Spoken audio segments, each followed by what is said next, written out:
that is the question. What can we eliminate? And that always is the question. We just finished doing our own quarterly planning process with our clients.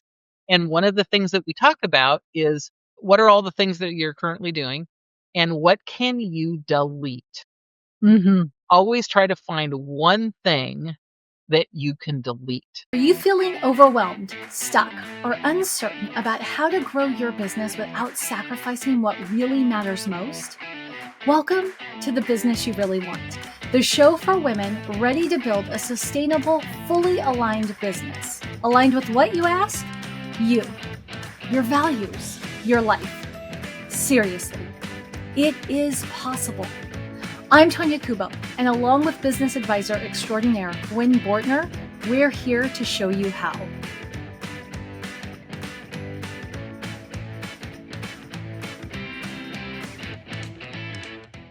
Are you spending more time managing your business processes than actually serving your clients? If you're nodding your head right now, you are not alone. I, Tonya Kubo, have been there.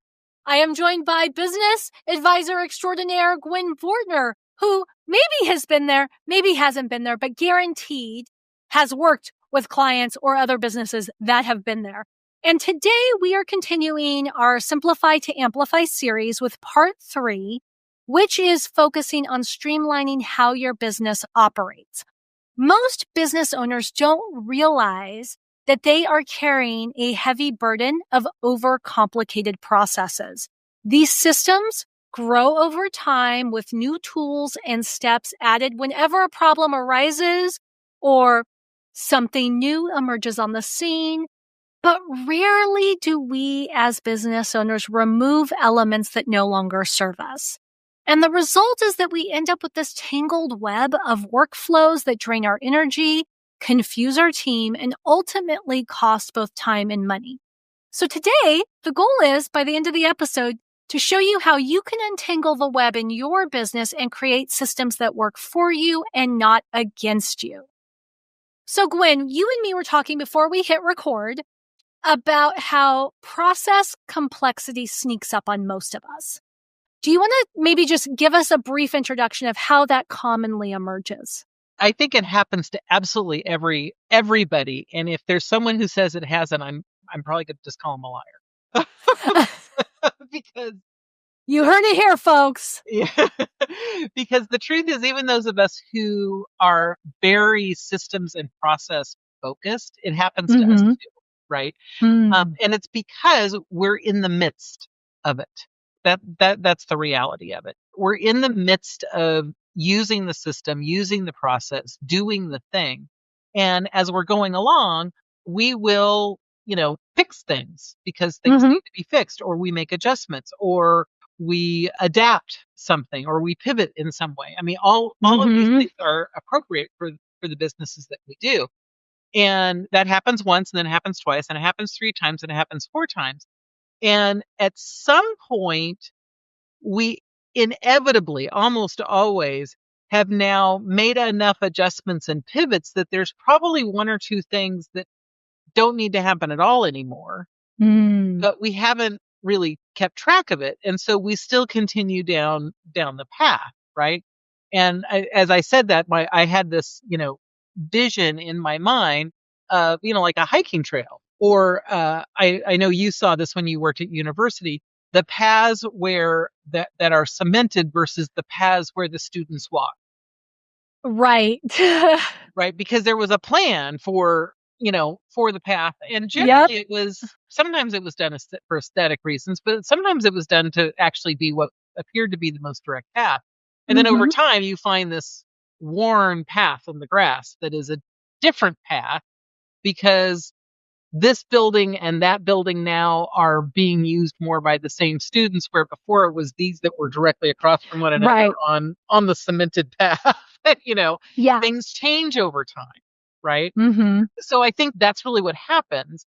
And unless we make really conscious effort to say, hey, let's do an audit to see are all of these things true, or unless something unusual comes up, which happened with us, I don't know, it was probably 6 months ago now, but you said, oh, we can't do that because we have to do such and such. And it's like, well, why do we have to do such and such? It's like, well, because we have to do such and such. It's like, I don't think we have to do such and such anymore.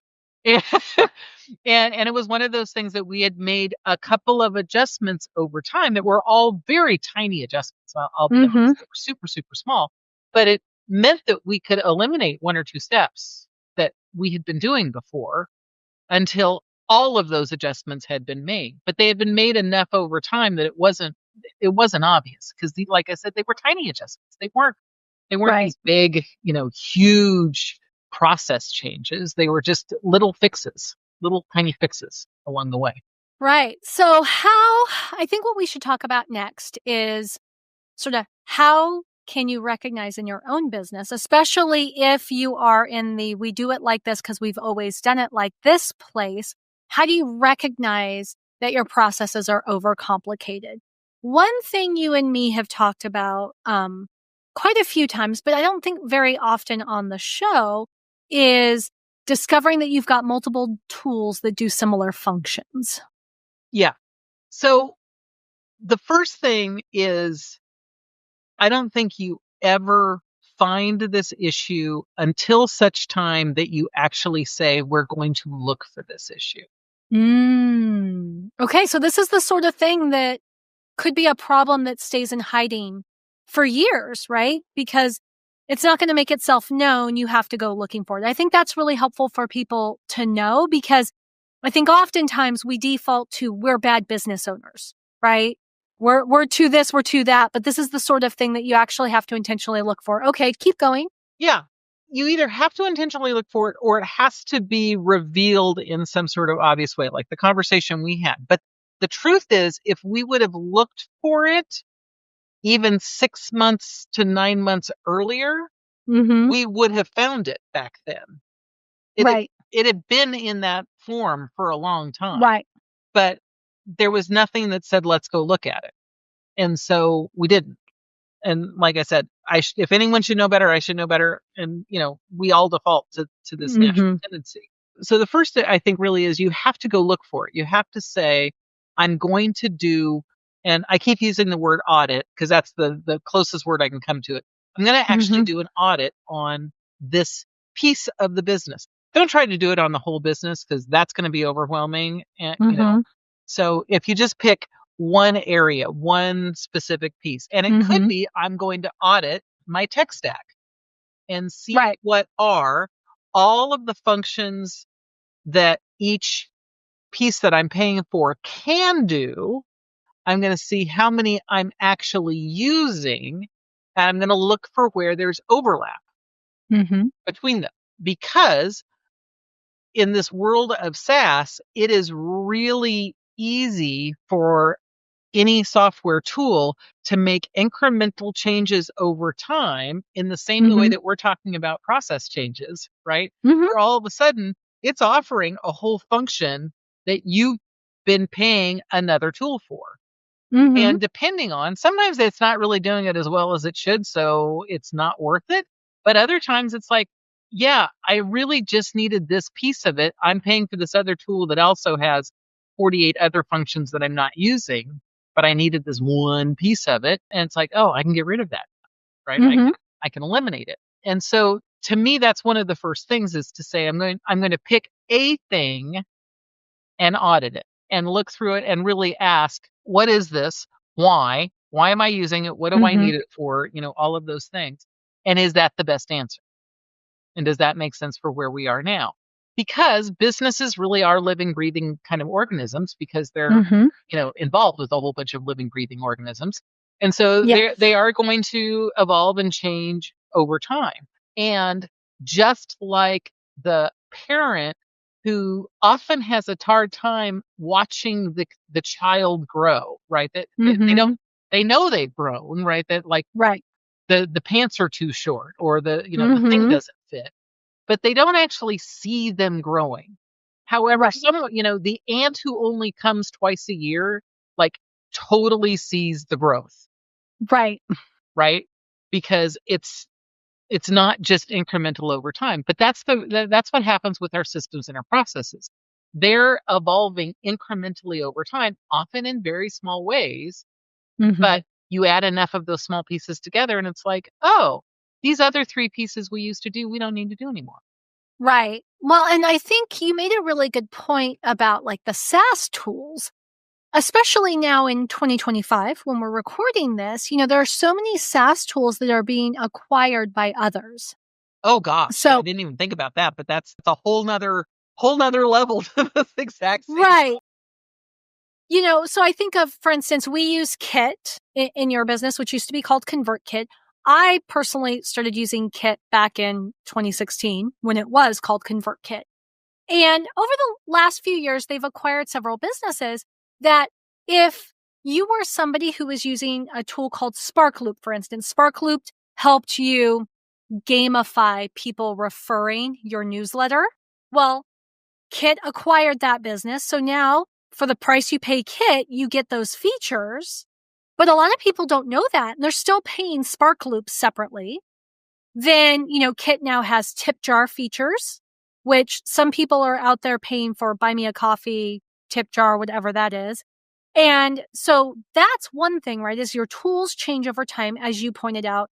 And I know for me, especially, I never pay attention to software acquisitions because I don't care. All I care is the company that I'm doing business with getting bought out. It never occurred to me to pay attention to who they were buying. But now, and I only know this because I recently audited all of my systems, realize that there's a whole bunch of stuff that my email service provider now offers and includes that used to be separate services 3 years ago. And so that's one piece in when you're doing what you called this audit. But I also think when you were talking about addressing certain aspects of the business at a time, I think we also need to pause and think about what are those aspects. So in our business that we work on together, we audited our onboarding first, right? As a whole, we started off going, we have a value of white glove service. We want our customers and our clients to have the best experience possible. So we spent a good year really focused on the onboarding process and are we using the right tools for the job, for the experience that we want? Are the tools that we are using giving our clients the experience we think it's giving them? And all of that. Then we've gone to what is our marketing section. So that is our newsletter. What's the tech stack involved in getting the newsletter out, getting social media out, even producing this podcast? And then we've also looked recently at our operations around our fulfillment. Mm-hmm. Now, we haven't touched finance, mainly because you do the finances on your end, and that's not something I have involvement in. But there's the finance piece. What other aspects of business should we be looking at when we're trying to evaluate these processes? Anything you do repeatedly. Okay. Doesn't matter. Anything that you do repeatedly. And you can do it in broader swaths, like what you were describing, or you can do them in much narrower swaths and say, we are looking at this particular aspect of fulfillment or this particular onboarding process for this particular product. Or, so you can go as broad or as narrow as you want. Part of it is the question I always think it's an important question is, how much has this evolved over time? Because if you know you've done some evolution, you probably have some opportunity for simplification. Because right. There's probably some things that are still hanging in there that don't necessarily make sense based on how things that have evolved over time. Right. Well, that brings me to my next point, which I was going to address, which is that the process evolution versus process design. So almost nobody truly designs their processes. Let's be honest. We don't even really design our processes. Processes get designed as they're being developed. And that's fine in the early stages. But what we're talking about is saying, let's redesign the process once we go in and actually audit it to figure out what actually needs to happen.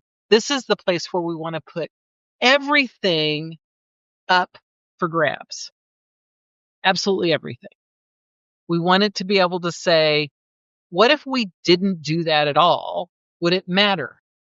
What can we do instead? Is this actually valuable? Is it not valuable? That's the possibility. And I don't think you want to redesign your processes all the time.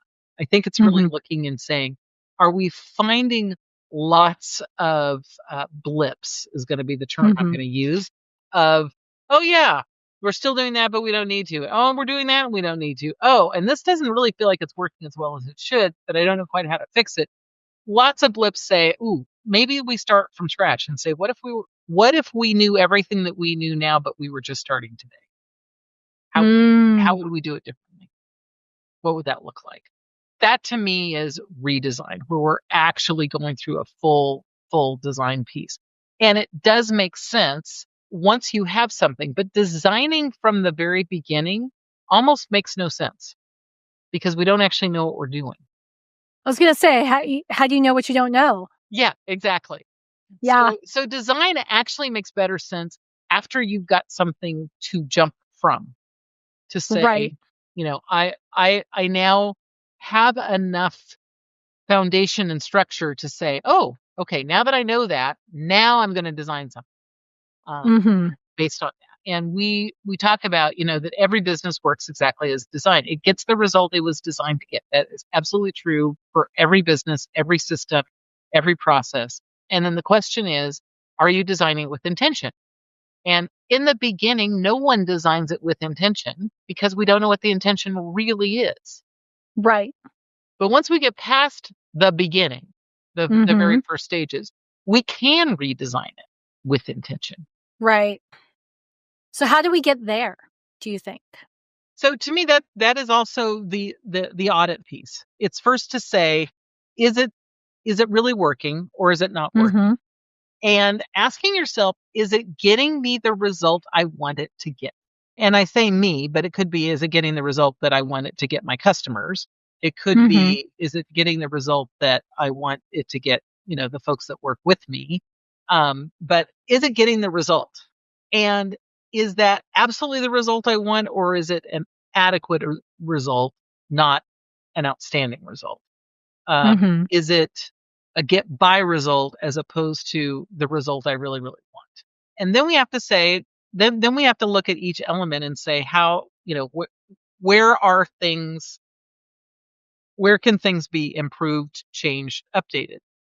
We mentioned this in the last episode, but this is really the point where the more things we can take out and still get us to the place that we want to be, the more likely we're going to be happier with the result.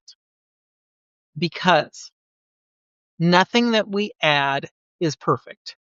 And when we're looking at the reliability, the effectiveness, any of those things, it's a multiplication equation.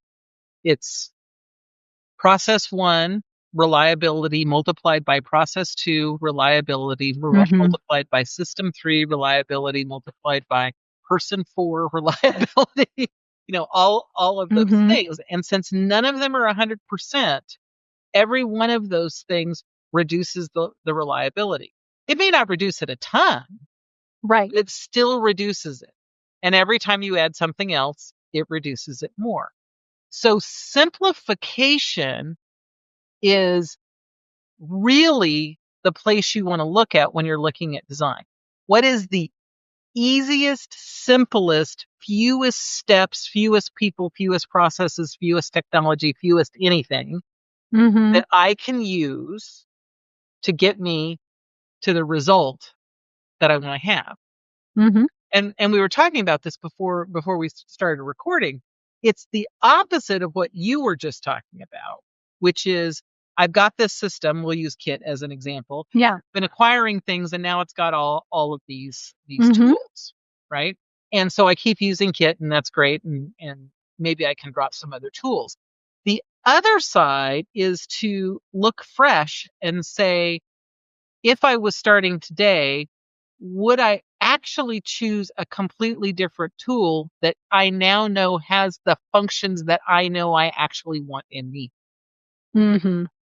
Right? It's a little bit of a a good and bad sort of thing, but there's advantages when you're only using one tool that does everything.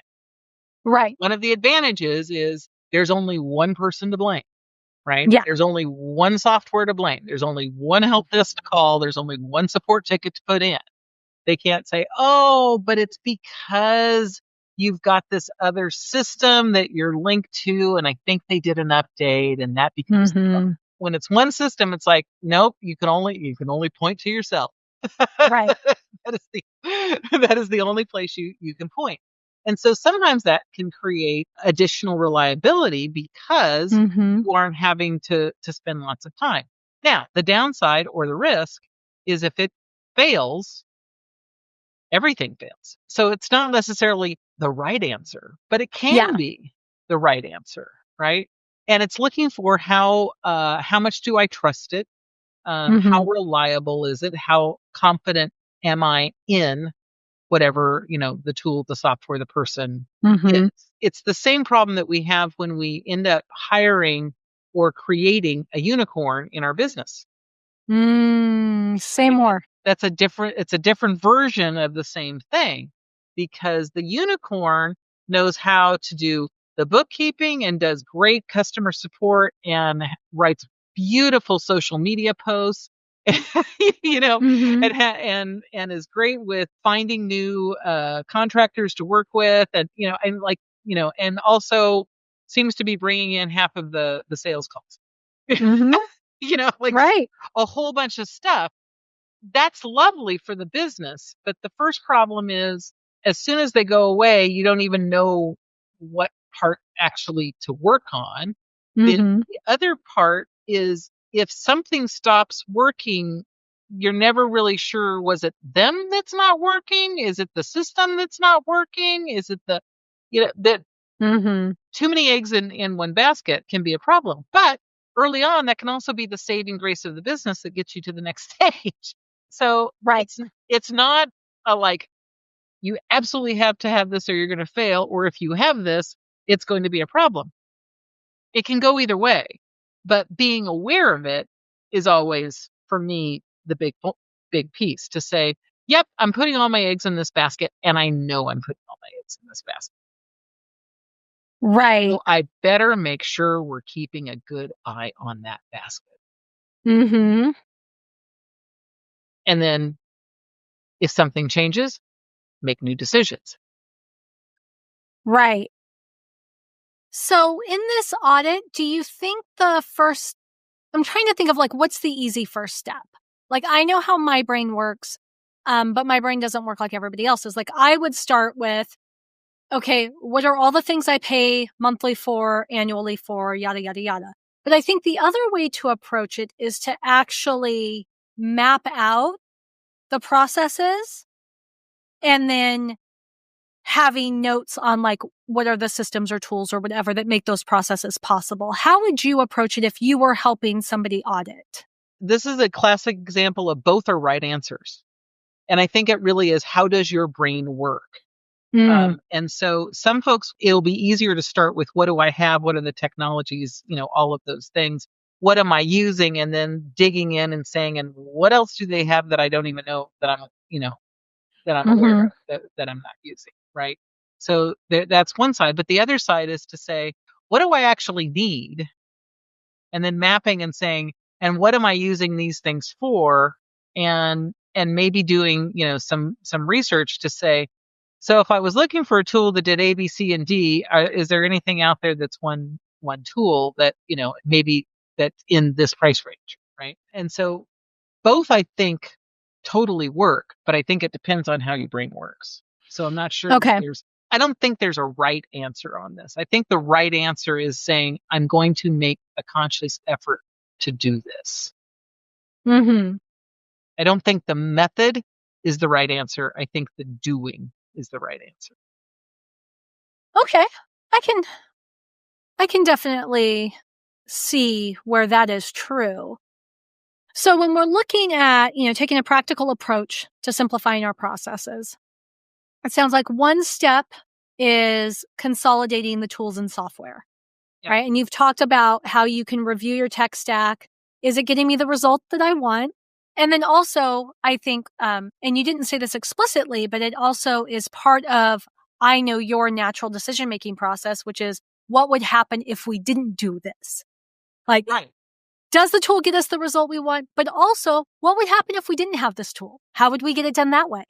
Like, if we took this out of the equation, what would that look like? We have a shared client that recently realized that they were using tools because they had been told that they should use tools, but really all the tools were making it complicated, way more complicated than it needed to be, when really the answer was just write an individual.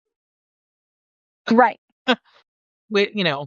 All of us have had email software now for a long time. And it's like, oh, but we need to automate it. Yeah, not for 10 people. You don't need to automate it for 10 people. Particularly when you're talking to them once a month. You don't need to automate it for 10 people once a month. 10 people every day, yeah, you might want to automate it. But the whole thing was just getting way more complicated than it needed to be. And so that is the question. What can we eliminate? And that always is the question. We just finished doing our own quarterly planning process with our clients. And one of the things that we talk about is, what are all the things that you're currently doing? And what can you delete? Always try to find one thing that you can delete. And it doesn't mean delegate. Delegate is another category. We talk about delegate too. Delete means we stop doing, we stop using, we stop. Right. Not that we hand off, but that we actually stop. And the same thing is true with processes and with technology. Is there a technology I don't need anymore? Right? And sometimes it's because we've already got another technology that does, but sometimes it's like, oh yeah, I used to need this, but my business model has changed, my whatever has happened, and I don't really need this anymore. I mean, for example, I'm going to pick on Slack for the moment. We use Slack internally. If we had less than 3 people, like 2 people, I'm not sure if I'd want to be able to keep paying for Slack. You'd probably agree with me, but I'd probably say I'm not sure it's worth it for 2 people. I think it's worth it for 3, definitely worth it for 4 or 5 or more, but is it worth it for 2? I'm not sure. We've got some other tools that are available to us. Well, but I think that's a prime example because, and maybe it's just because this is one that I'm always thinking about, right? Because right now in our business specifically, and I think this will help the listener. So we use Slack for our internal communications and discussion, anything where we want to go back and forth on something in real time.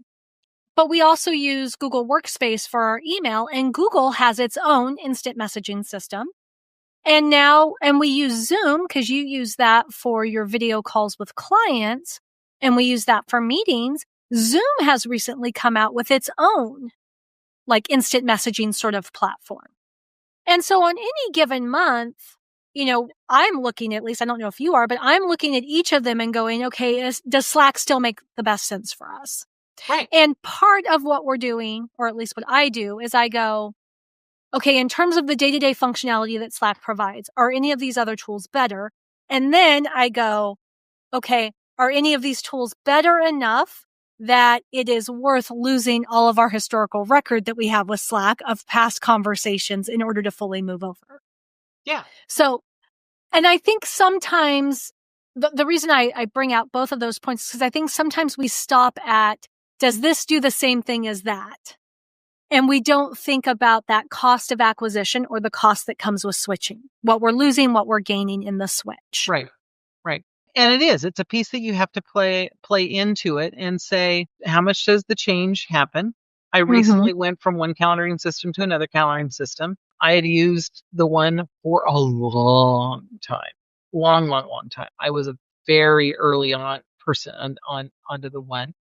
And when I moved, there were challenges. There were some things I knew there would be. And in this case, it was about support, about being able to get support when something wasn't quite working. And there were a few little niggly kind of things that back to it wasn't a good experience for my customers. Mm-hmm. And so it was like, okay, I'm willing to suck it up and do what needs to be done. And with most things, it also, sometimes we overthink that and we say, oh my gosh, it's going to be weeks and months and all of that. And I think even you may have said, it's like, well, that's going to take like a month or two to do. And it was like, no, that's going to take me like one night. And I did it in one night. Mm-hmm. And so sometimes we also make things bigger than they need to be. And so we put it off because it's like, oh, it's going to be a big deal. It's like, no, just do it. Just do it. So, both back to both sides have to be considered, and it's not an absolute. But I will say, if there is any belief that you can eliminate something, you will probably be ahead. Yeah. Probably pretty fast. Yeah. Probably pretty fast. Okay. So from a practical perspective, right, we, when we're looking to simplify processes, we can start by consolidating our tools and software.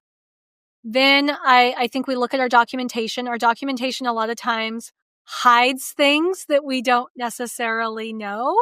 And I think sometimes we make the mistake in how we document. I have seen documentation before that is very reliant on the how. You use this tool to do this and this tool to do that and that tool to do that. Where I have found it's much more effective if my documentation focuses on what it does and is independent of, what and why, independent of who or how. Because I think what we're really talking about when we're talking about, simplifying these processes is the who and how are variables. They're not always 100% true that this person has to do it or this thing has to be accomplished in this way.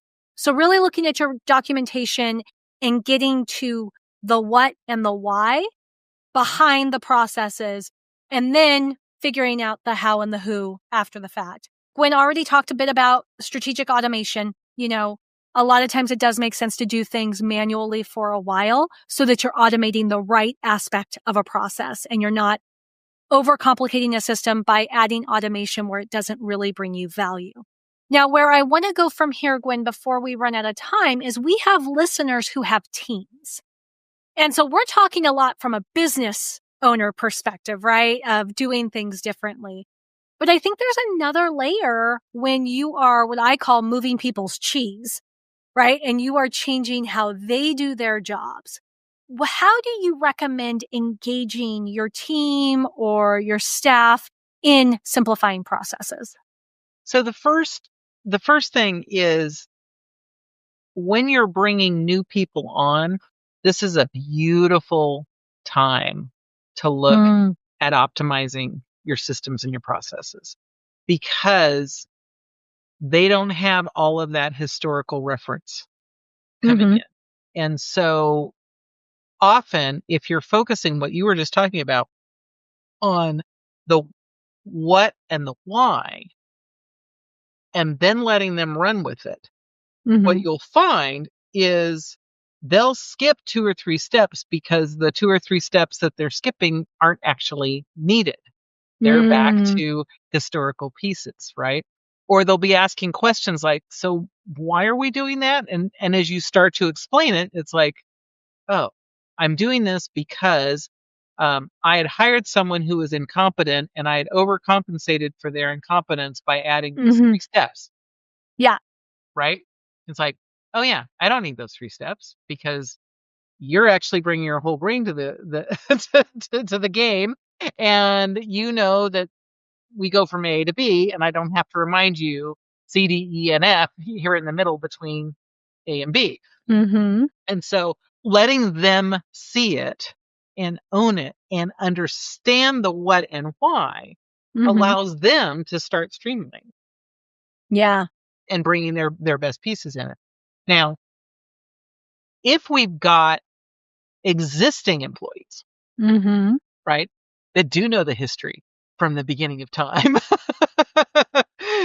and the stone tablets that it was originally written on, right, that becomes a different problem, because some of them want to hold on to that, right?